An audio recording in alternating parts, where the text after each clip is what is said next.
Hi guys, sorry to interrupt your viewing, but please subscribe to the channel and like this video. Thank you. My brother Kyle has always had this way of walking into a room like he owns the oxygen in it, and somehow, people just let him.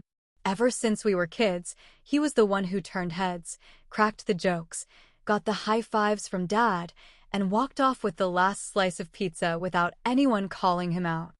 I was the quiet one. The kid who fixed broken things instead of breaking them.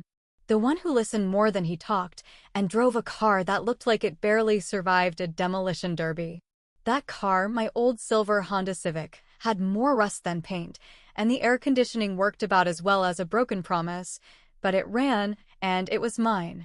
Last Sunday, Kyle showed up to Mom's birthday barbecue in a brand new, jet black BMW, the kind with doors that whisper shut and a grill that looks like it wants to eat the road. He stepped out like he was on a commercial shoot, wearing sunglasses that probably cost more than my monthly rent and flashing that cocky grin that made everyone look at him like he'd just solved world hunger. My cousin Jimmy whistled. Aunt Claire said, "Wow, Kyle, you always come in style." And my dad? He clapped Kyle on the back and said, "That's a real man's car, son." I didn't even flinch.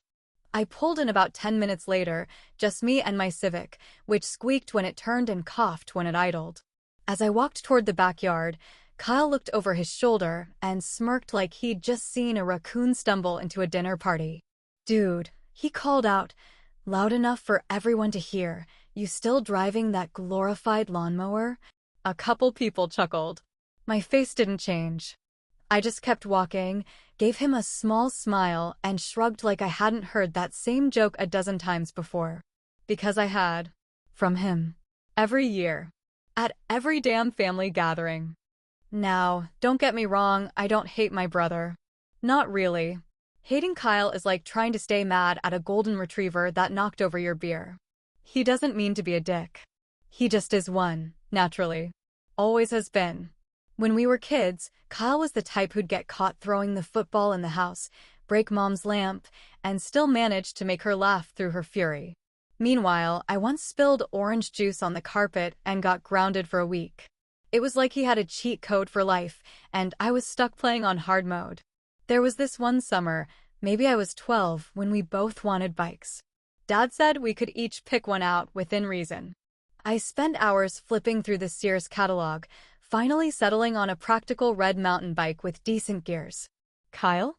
He waited till we got to the store and pointed at the flashiest BMX with stunt pegs and neon paint.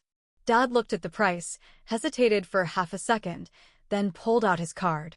"He'll grow into it," he said, while I stood there holding my reasonable, boring choice. That was Kyle's life in a nutshell. He always got the better deal, the louder applause, the extra helping, and the front seat. Back at the barbecue, Mom was cutting cake, and Kyle was doing that thing he does, holding court in the center of the backyard, drink in one hand, the other gesturing wildly as he told some story about closing a real estate deal in Palm Springs. Everyone was hanging on his every word like he was Moses coming down the mountain. I sat off to the side, sipping a Coke, half listening. My Civic sat there in the driveway, looking like a lost dog next to his German beast of a car. Then he did it. He saw me looking at the cars and said, loud as hell, "You know what, Jack? We should pool some money together and get you something made this century." That stuck with me. That condescending, charity-laced we. Like I was some sad case he needed to sponsor. The way he said it, with this smug grin and raised eyebrows, like he expected a thank you. I felt something shift inside me, something that had been brewing for years, quietly, patiently. I didn't say anything, just gave him that same small smile. The one I always used when I wanted people to think I was fine. But I wasn't. Not really. Because that was the moment I knew I had to do it. Not for revenge, not even to prove a point, but because I needed to feel what it was like to shut Kyle up. Just once. To see him speechless, eyes wide, that cocky smile sliding right off his face. I'd been working quietly, saving, planning, waiting. And now I was ready. He laughed again, tossed me a beer, and said, "You know I'm just messing with you, right?" I cracked it open and nodded. "Yeah," I said. "I know." But in my head, I wasn't thinking about his jokes or the beer or the party. I was thinking about the garage across town where my car was waiting. And I was thinking about the keys in my pocket. This wasn't just about a vehicle. This was about every time I'd bitten my tongue. Every time he'd laughed and I'd let it slide. Every time I came second, smiled anyway, and swallowed the weight of it. No more. This time, I'd let him speak first. Then, I'd let silence do the rest. He said, "We can buy you something better." That we? That's when I knew I had to do it. People like Kyle always assume that quiet means weak, and when someone like me keeps his head down, shows up late in a busted Civic, and doesn't interrupt loudmouth stories at family barbecues, they start believing the myth that nothing's going on behind the silence. But that couldn't be further from the truth. While Kyle was out there spending like a man trying to bury childhood insecurity under monthly payments, I was building something slower, smaller, and a hell of a lot smarter, one piece at a time. I didn't take vacations for the last 5 years, not because I didn't want to, but because I had something better in mind, something more satisfying than a week in Cancun and an overpriced margarita on a plastic chair. Back when the economy dipped and everyone was crying about job cuts, I picked up a second gig delivering auto parts overnight 3 days a week. That was after working my regular 9 to 5, of course, which meant sleep came in 4-hour windows and I ate dinner behind the wheel more often than not. I didn't complain, not once, because I knew what I was building my own damn piece, brick by sweaty brick. On weekends, while Kyle was golfing or posting poolside selfies with whatever fake tan date he'd picked up that week, I was combing through thrift stores, garage sales, and Craigslist listings, flipping everything from vintage radios to first-gen iPods to mismatched furniture that I'd patch up and resell online. You'd be shocked how much people will pay for a refurbished 1990s microwave with fake chrome tape. My apartment was small, the carpet was worn, and the TV was old enough to have a back on it, but my bank account? That was my pride and joy. I kept a spreadsheet like a lunatic, every dollar, every sale, every hour worked, and I'd look at it late at night like someone else might stare at a photo of their kid graduating. It was my proof that I hadn't been wasting time. It was my proof that while Kyle was laughing, I was grinding.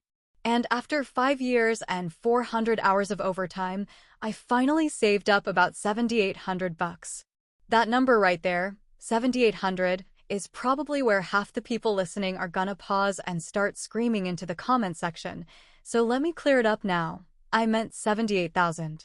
I just said it fast because, honestly, I'm still a little weird about saying the full number out loud.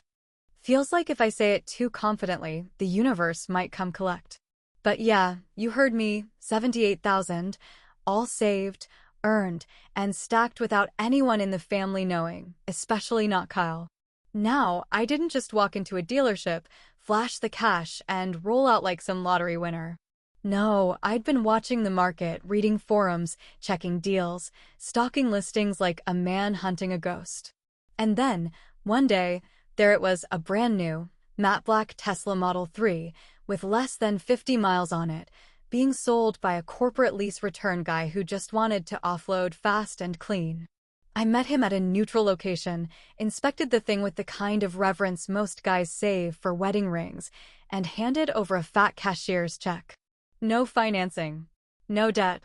No monthly reminders of my grind. Just a sleek, silent beast that purred like Judgment Day and felt like revenge wrapped in leather and touchscreen. The minute I drove it off that lot, I knew I couldn't just roll up to the next family dinner in it. That would be too easy, too loud, too obvious. Kyle would have made it about him in 2 seconds, started asking how I afforded it, assumed I got lucky, told everyone I probably had help, or worse, that I was having some kind of midlife crisis. No, this needed to simmer. I wanted to earn that look on his face, the one where confusion turns into envy and his mouth opens like he's about to say something, but all the words die before they can crawl out. So I called up my buddy Eric. He runs a detail shop out near the industrial park, the kind of place where no one asks questions and every car gets the royal treatment. He owed me a favor, so I parked the Tesla in his back garage, behind a stack of tires and a boat that hasn't touched water in a decade. I told him not to let anyone see it, and I meant anyone.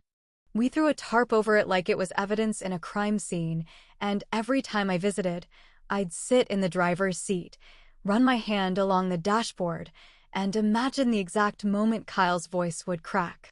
That's the thing most people don't get about revenge. It's not about the size of the blow. It's about the precision. It's about timing. I didn't want to flaunt the car.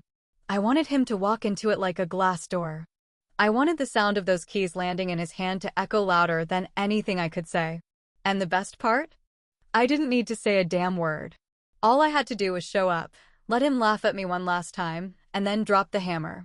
Because while Kyle had been busy living loud, I had been quietly stacking every insult, every chuckle, every sideways comment like ammo.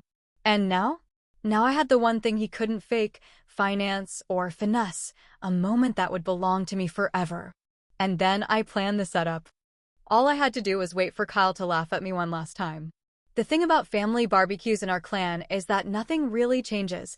No matter how many years pass or how many gray hairs show up on our heads, we gather in the same backyard with the same folding chairs, on the same patchy lawn, next to the same uneven patio bricks that have tripped more than a few uncles over the decades. Someone always brings too much potato salad. The beer cooler ends up with half a dozen different brands no one really likes, and by the time the sun starts dipping low over the neighbor's roof, someone's had too much to drink and starts telling the same damn stories we've all heard before. This time, that person, unsurprisingly, was Kyle. I pulled up a little after 5, in that same busted Civic I've driven for years, the one with the scratch on the door from a rogue shopping cart and a faint smell of stale coffee baked into the upholstery. I'd considered coming in something else, calling an Uber, borrowing a buddy's truck, anything, but in the end, I knew I had to play this just right. The Civic was part of the setup, part of the slow burn. If I showed up in anything flashier, it would have tipped the whole plan sideways before it had a chance to unfold properly. That car was my camouflage, my stage prop, the punchline before the silence. Kyle was already 3 beers in and leaning into his role like a man auditioning to play himself. He had on a polo shirt so tight across his biceps it looked painted on, and his sunglasses were still on even though the sun was already casting shadows across the yard.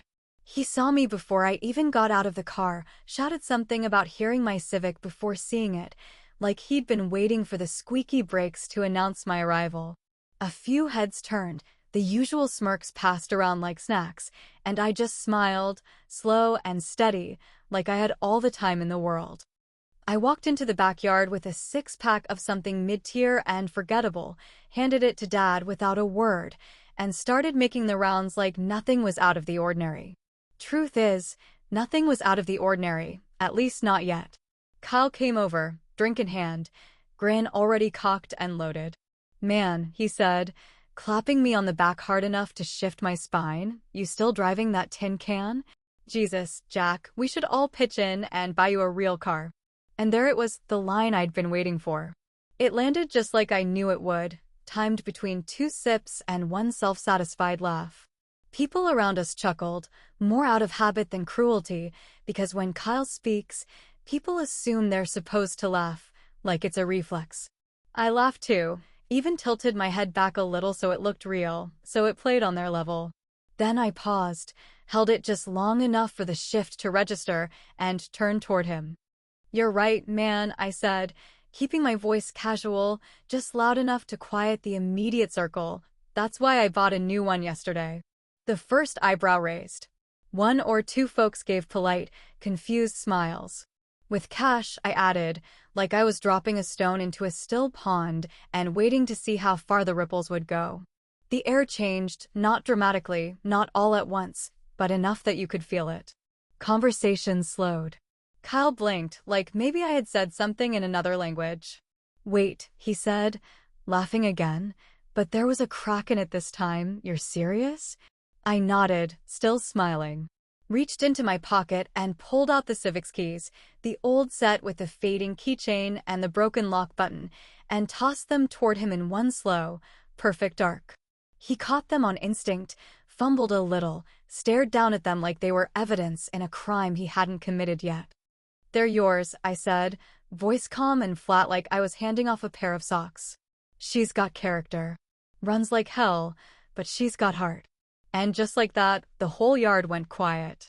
Not instantly, not like in a movie, but gradually, as the confusion started catching up to each person's face. You could feel the silence building, thick and slow like molasses, people glancing at each other, unsure if this was a joke or some elaborate prank. Kyle didn't say a word. He just looked at me, then the keys, then me again, and you could see it happening, his brain spinning, his ego trying to process how this moment had slipped out of his control. That was the thing I wanted more than anything, not revenge, not even justice. I wanted that silence. I wanted to see what Kyle looked like when the script fell apart, when the punchline wasn't his anymore. The silence was thick enough to cut with a steak knife, and I didn't say another damn word. I didn't need to. The thing about Kyle is that he never really thinks anyone's serious when they're not speaking in his language, which is mostly made up of sarcasm, cocky smirks, and dollar signs. So when I told him I'd bought a new car with cash, and then tossed him the keys to my old Civic like it was some afterthought, he genuinely thought it was part of some weird joke or prank I hadn't finished setting up. You could see it in his eyes, confusion swirling around in that head of his, trying to stitch together the moment into something that made sense in his world, where I was still the little brother, still the guy with the budget car and the quiet comebacks, still the guy who didn't fight back or draw attention. But I didn't backpedal and I didn't explain. I just looked at him like the conversation was already over, and after a long pause where everyone else in the yard held their collective breath, Kyle finally laughed, that fake, dismissive kind of laugh that's more about saving face than anything else. "All right, smartass," he said, jangling the keys like they were made of plastic. "Where's this big new ride of yours then, huh? Or is it invisible like your dating life?" That last dig would have landed better if he didn't sound so unsure, if his voice didn't have that little wobble at the end. But I didn't react. I just looked at him, dead in the eye, and said, "Follow me."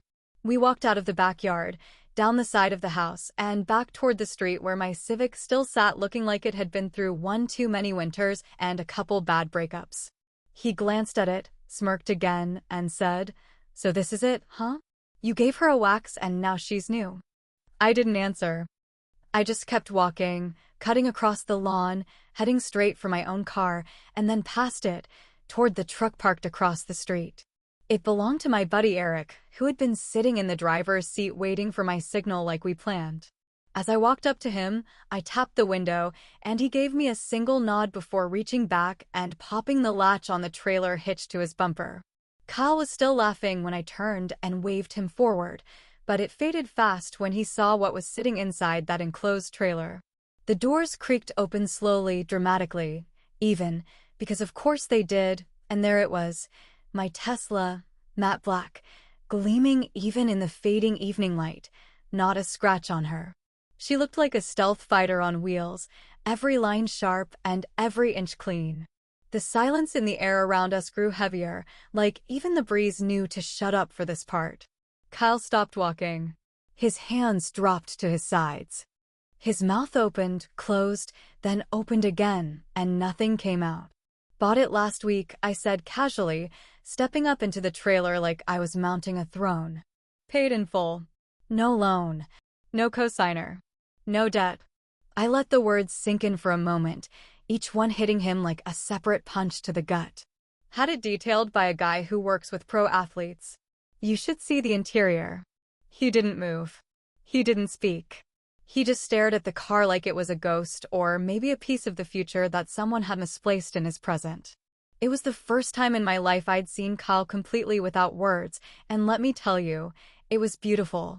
That man could monologue through a hurricane, but in that moment, with his ego slumping like a popped balloon, he couldn't summon a single syllable. I stepped down, tossed the door of the trailer shut, and turned back to him. "She's yours now," I said, nodding toward the Civic. I already cleared out my stuff. Manuals in the glove box. Still smells like burned coffee and regret. I smirked, just enough to make sure he caught the tone. Kyle looked down at the keys still clutched in his hand like he'd forgotten he was holding them. You could see the battle playing out behind his eyes. His pride was begging him to toss them back, to reject the hand-me-down like he was too good for it, but that pride had just been dragged through the mud by a younger brother he'd been mocking for years. And now that same brother was standing in front of him with a car that looked like it belonged to Bruce Wayne's accountant. His fingers curled around the keys tighter, and that was his answer. Too proud to say thank you. Too embarrassed to walk away. He nodded once, almost imperceptibly, and that was that. I climbed into the Tesla, closed the door with that silent whisper seal it's famous for, and pulled away from the curb like I'd just wrapped up a heist, slow and smooth, not looking back. But I saw his reflection in the side mirror, still standing there, still staring, still trying to stitch his confidence back together like a ripped jacket that just wouldn't hold a seam. Now, I could end this by telling you that was the best part, that watching him shrink down to human size was all I ever wanted, and maybe on some level, that would have been enough. But no, that wasn't it. Because the best part wasn't his face. It was what came next. There's a certain kind of smile a man wears when he's carried the weight of someone else's shadow for too damn long, and it finally slips off his shoulders like an old coat he didn't realize had been soaked through with resentment. That's the smile I wore the night I drove home in that new Tesla, hands steady on the wheel, engine whispering like confidence itself. But what most people won't tell you is that those moments of triumph don't just show up out of thin air. They're stitched together with old wounds, stitched tight with memories you thought you forgot, but never really left your bones.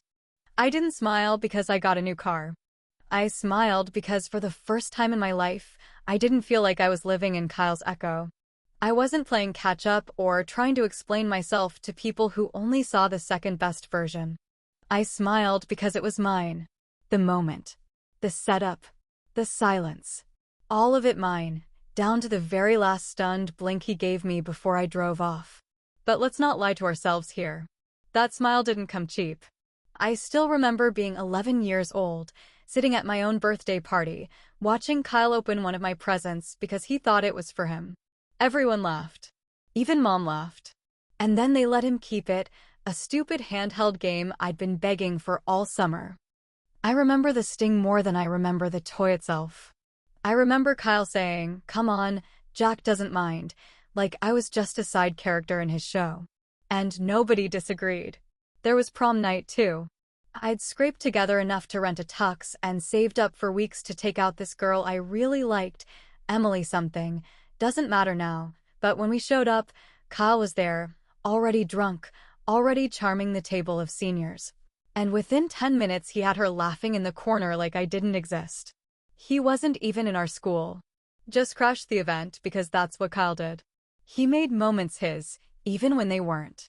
Or the time I got promoted at work, first big promotion I'd earned on my own, and at the family dinner that weekend, I tried to bring it up.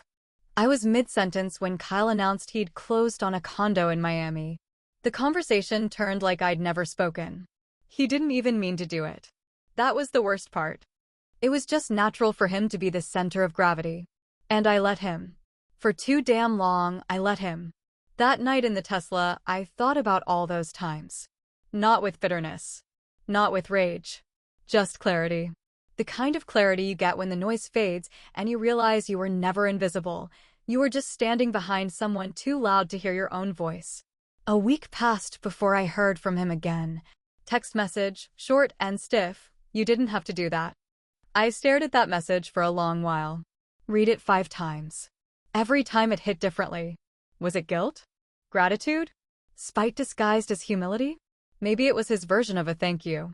Or maybe it was just him trying to get back some kind of control over the narrative, like if he said something vague and mature-sounding, he could keep the upper hand. I never replied. Not out of pettiness, but because there was nothing left to say. The message wasn't for me. It was for him. A man talking to his own ego, hoping someone else would answer. A couple days later, I was driving home from the gym, windows down, music playing low, the Tesla gliding along like silk on pavement, when I saw it, my old Civic, parked on the side of the road near a gas station, hood popped open.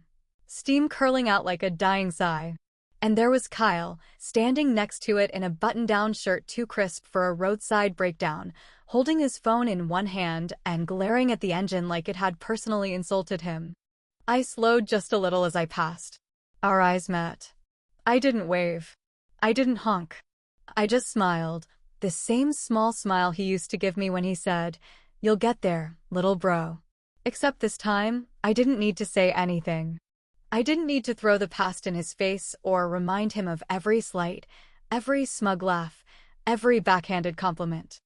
I just let the smile do its work, and then I kept driving. Some people say revenge is a dish best served cold. I don't think that's true. I think the best revenge is served without ceremony, without cruelty, and without explanation. It's when you live so damn well that the other person has to live with what they lost, without you ever lifting a finger. He gave me 20 years of grief. I gave him one unforgettable ride.